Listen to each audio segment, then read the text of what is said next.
National Weather Service in Omaha has issued a tornado warning for central Pottawatomie County in southwestern Iowa until 5 p.m. At 4:20 p.m., a severe thunderstorm capable of producing a tornado was located over eastern Council Bluffs, or 11 miles east of Omaha, moving northeast at 85 miles per hour. Expected hazards include tornado. This is a radar-indicated threat rotation. The following impacts are expected. Flying debris will be dangerous to those caught without shelter.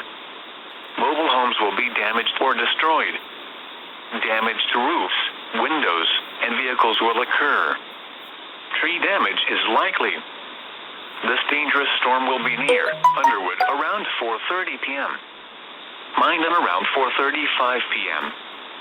Shelby around 4:40 p.m. Take cover now. Move to a basement or an interior room on the lowest floor of a sturdy building. Avoid windows. If you are outdoors, in a mobile home, or in a vehicle, move to the closest substantial shelter and protect yourself from flying debris. Repeating, a tornado warning has been issued until 5 p.m. for the following county: Pottawatomie, Iowa.